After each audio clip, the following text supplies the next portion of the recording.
Well, the 2020 elections may be over, but Republican lawmakers in state houses around the country have their eyes firmly set on 2022. More than 100 bills have been introduced in state legislatures that would target voting rights and roll back voting access. These are in states predominantly that saw record voter turnout in the 2020 election, and that many of those states flipped from red to blue. States like Georgia and Arizona. Well, joining us now on Free Speech TV is Korina Iribe, the Arizona State Advisor with the national group, the Movement Voter Project. It's good to have you with us, Korina. We're going to talk about some of the shenanigans playing out in the Arizona State House, but let's give us some broader context about what the Movement Voter Project is all about and the role that they've played in the recent election. Hi, yes, thank you so much for having me. Super excited to be talking about our work today and what's to come. The Movement Voter Project supports 681 groups statewide or countrywide. We support 30 in Arizona, which are the groups that I specifically work with on a day-to-day basis. But these 681 groups are doing work across the country to build power in their communities and to ultimately build elections, win elections. So what's different about these groups that we call partners is that they are folks from the community working with the same communities to educate them about important issues, important electoral issues, important policies that are happening in their state, and why it's so important for them to come out and get involved, and for those who have the privilege to vote to actually come out and cast their vote. So what the Movement Voter Project does is partner with these amazing grassroots organizations and assess their needs and then support them in filling those needs, whether it be monetary or capacity building or tool access. Whatever the need is, we're there to help and be a thought partner with these groups so that they are successful in their efforts to build power in the communities and to win elections and have representatives that are going to work in their best interest. Well, we saw that being successful in the most recent election, not just the presidential election, but also in the Senate election too, and record turnout with groups that have had to struggle against barriers put in their way, whether they're Native American voters who've been battling voter ID laws or the polling places closed in communities of color. It gives a sense of what's happened in Arizona and some of the obstacles that voters have had to overcome there. Yeah, it's unfortunate in Arizona, voter suppression bills are not new. This is something that we've seen over the past decade. And now with this past November election, where we saw record turnout amongst people of color, largely because of all of the ground organizing that was done by our partners in the state, we are seeing a form of retaliation that is coming from the state legislature, and it's coming in the form of voter suppression bills.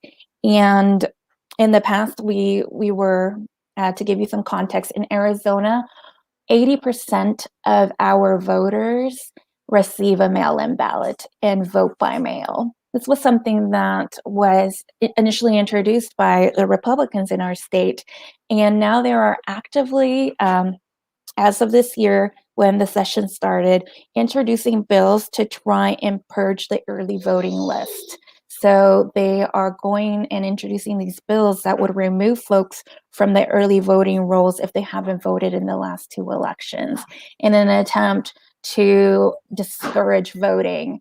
Because we saw such record turnout last year.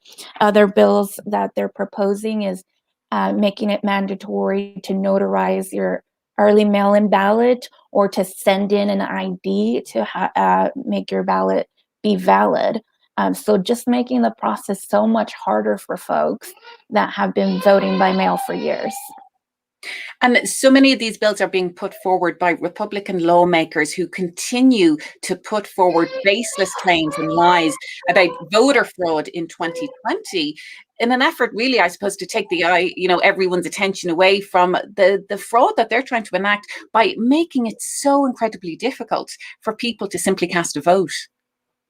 Yeah, like I mentioned, 80% of our electorate votes by mail, and we've done this for years. This is nothing new. It's not like we were a state that just introduced vote by mail in 2020 because of the pandemic. This has been a tradition in our state, and a tradition that was started by Republicans. And now they're the ones turning around and saying, actually, this is working against us. And it's not the first time they've done it.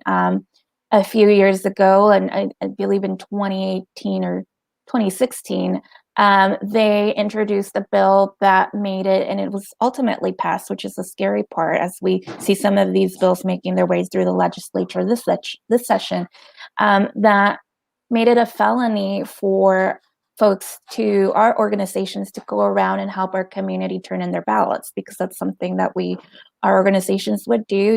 We'd talk to voters at the door and say, do you want us to go turn in your early ballot?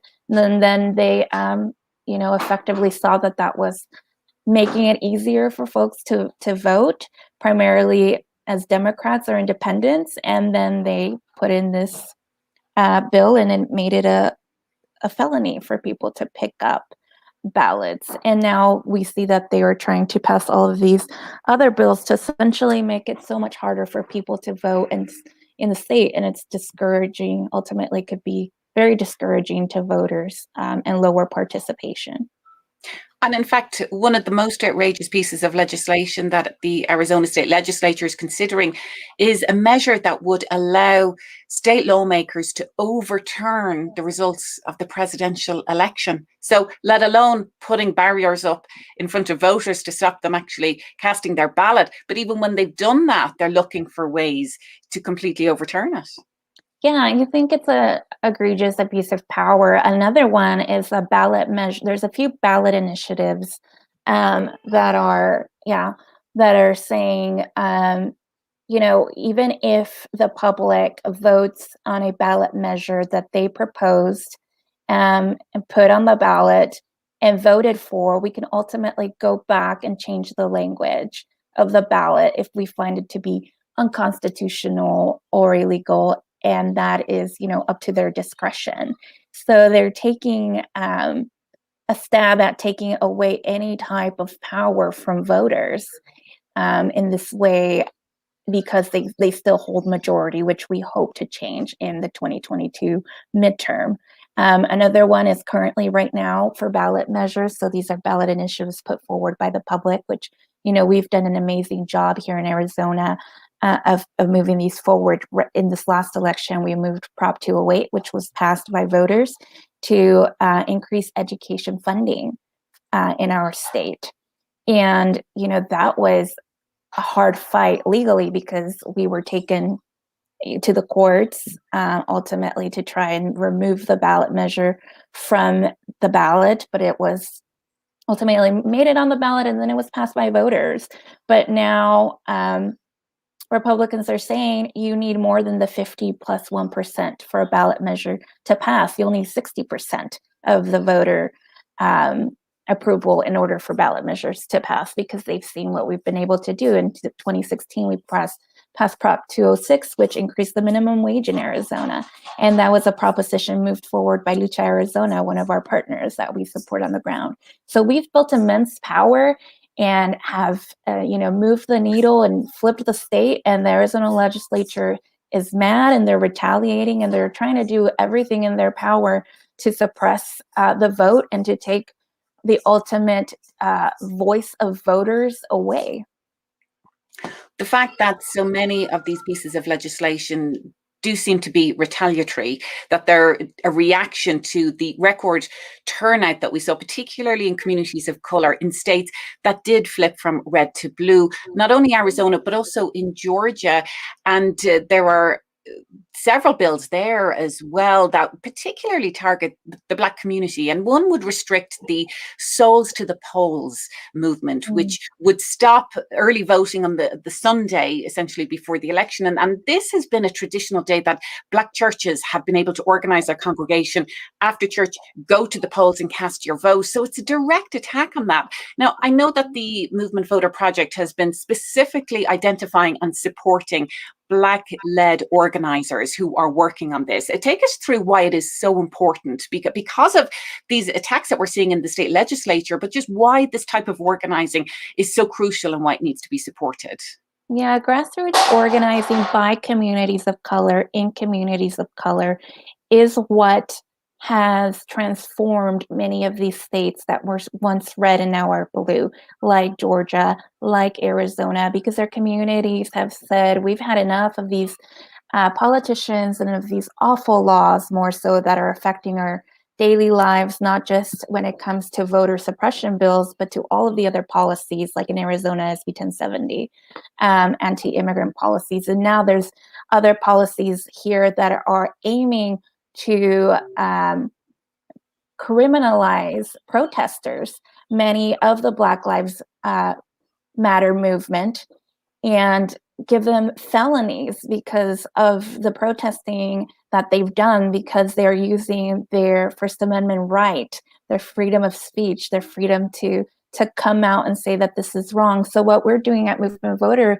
is supporting Black-led organizing, person of color-led organizing, to ensure that these communities feel that they have a network, feel that they have people behind them that believe in their fight.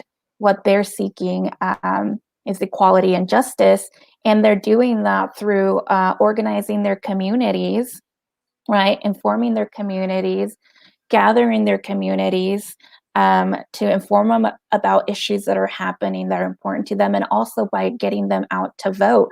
So having attacks on decade-long traditions like Souls to the Polls is just ridiculous.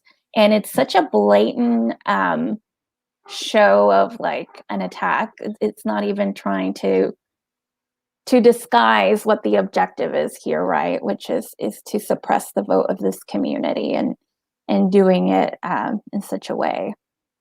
So yeah, we believe here in Arizona, we support groups like Our Voice, Our Vote, Tomorrow We Vote, Black Phoenix Votes, and Mass Liberation Arizona, which all ultimately work in the Black community, for the Black community, are led by amazing Black organizers that care about issues such as mass incarceration, right, education, so many issues that are intersectional, right, police brutality, social justice reform. And these issues are the issues that these organizations talk to their community about year round. They don't just do this, the month before the election. They're doing this day in, day out, talking about every single policy that's coming from the state ledge, that's coming in nationally, that's affecting folks. They're providing services to their communities. They're building trust with people every single day. So when the time comes to cast a ballot, they can go back to those very same people in the community and say, hey, it's time to vote. Remember how we talked about how important this is? And those folks are going to trust, and they're going to cast a ballot without hesitation. And that's what's different about these groups that we support. They're not parachuting in to sway elections. They're a fabric of the community. And it's really long-term strategizing. As you said, they're not just parachuting in the day before the elections. They're there in the community, and they're from the community. So take us through the Movement Voter Project, because I know that you have a decade-long strategy around progressive issues that really underpins that attitude that this is a long-range plan that needs to be in effect. It does certainly need to be a long-term plan. And we can, I think we can all take a breath and celebrate now that it's 2021 and we've seen many victories across the country. And, we have, for many who are, I assume, are supporters of your show, are taking a breath now that we have a new presidential administration. But we need to continue the work, and we need to continue to invest in the people that are going to be doing the grassroots on the groundwork that's going to continue to win elections. And the reality is that our electorate is looking a lot, progressively looking a lot different than it traditionally has. We see more voters of color, we see more young people, more women voting, and we need to invest in the groups that are going to effectively communicate and move these voters to vote for policies and politicians that support progressive ideals.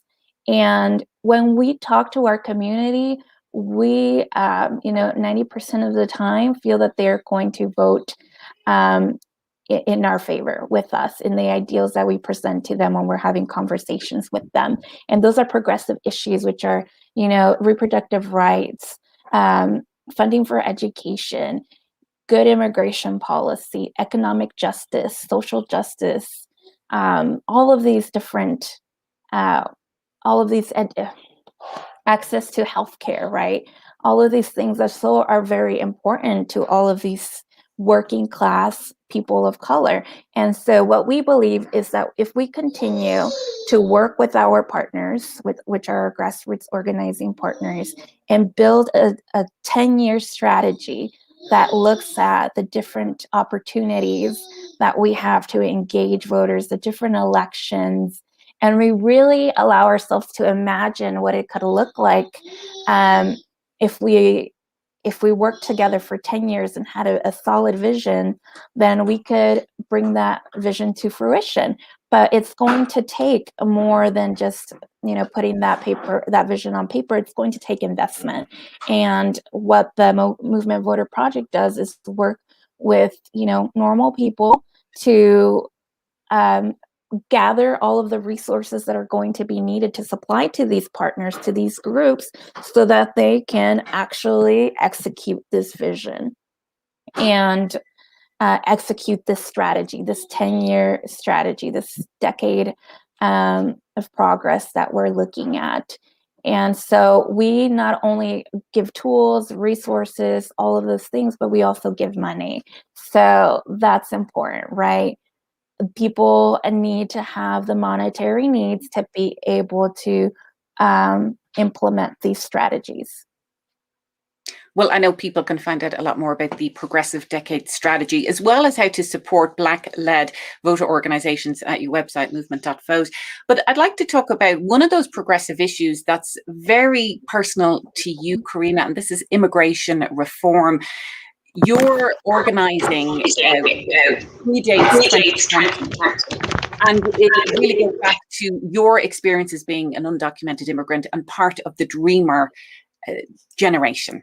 You've recently written an op-ed in the New York Times calling for comprehensive immigration reform, and that the Dreamers have been used as a political football by the Democrats and the Republicans for far too long. So take us through the connection between that, because what we've been talking about are efforts at state houses to suppress the vote.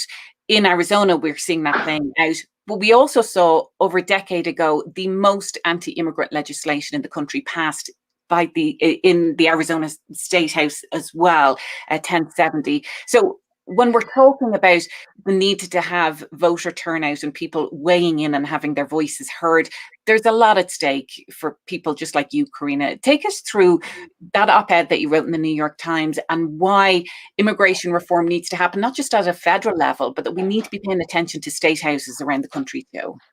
Yeah, what people forget is that policies have a direct and real impact on real people. These people could be your neighbors, it could be your classmates, your colleagues. You just never know, right? And I'm one of those people. So I got into organizing and ultimately ended up here at the Movement Voter Project because I wanted to do something about my own situation. I wanted to feel like I was making a change, so I joined an organization, and then it's been a 10-year trajectory ever since. But it's definitely time. My op-ed speaks about the obligation that the new administration has to really deliver on the promise that they made during the campaign, which was immigration reform for the 11 million undocumented people in this country. I am on DACA, and my first experience with the Dreamer movement was outside of late Senator McCain's office, asking him in 2010 to pass the DREAM Act, which ultimately failed. And now we still are lacking a permanent legislation, permanent policy to protect people from deportation, to allow them, to continue to be in this country, free of that fear that one day their lives could be turned upside down. And, even with DACA, we saw that that was the reality for the last 4 years with the Republican administration, and the president set out to undo the DACA program, which really leads me to believe, and many other advocates across the country, that we need a permanent legislation. It's time to stop using dreamers in our families as a campaign promise, as a bartering chip. Every cycle, we are not political capital. We are real people, 11 million real people that have contributed to this country in so many ways. Not just with our labor and our taxes, but many have left family members behind in their home countries. They haven't been able to see their relatives, their mothers, their fathers for decades since coming here. There's just so much that has been given to be able to be here in this country. And I think that we've also contributed to campaigns and to getting these elected officials elected. So it's time that, we see a reform, and that we pass it not only nationally, but that we keep our eye on local policies and legislatures, just like how we're seeing in Arizona. These policies have even more of a direct effect on criminalizing immigrants, criminalizing the undocumented community, like we saw with SB 1070. And then, that was 10 years ago, but even just last year, we saw a slew of bills coming through trying to be copycat bills of SB 1070 and further criminalize our community. We have ICE inside of jails. We have our police being able to act as immigration. So the realities, are pretty terrifying. So we need to be vigilant, and our president needs to take every action possible to pass a federal immigration reform, whether that be comprehensively or piece by piece. And then he needs to look at how we can better regulate the policies that are coming from each state, and minimize the harm being done to immigrants. Well, there's a lot of work being done in state houses around the country, and we'd love to hear from our viewers. Engage with us on social media. Engage with us like Alison, who left a message on Facebook saying Republicans can't win unless they cheat. She actually gave her largest one-time political donation to help flip Georgia, and she says it was totally worth it. So we appreciate your comment. Thank you. Yes. Engage with us. Let us know your thoughts if there's something happening in your state legislature that people need to be aware of. As you said, Korina, people need to be vigilant because there is a lot at stake. Well, we thank you so much for taking time to talk to us, Korina Iribe, the Arizona State Advisor with the Movement Voter Project. Thank you. Thank you. And next week, we're going to continue our look at what's happening in grassroots activism around the country, and actually taking a look at a specific issue, student debt, which is at record levels. But there are certain communities that are bearing the brunt even more than others. Black women have the largest level of student debt, disproportionately larger than other groups. We're going to hear about what can happen federally and why we're in this situation. That's next Wednesday. Do join us, same time, same place. Thank you so much.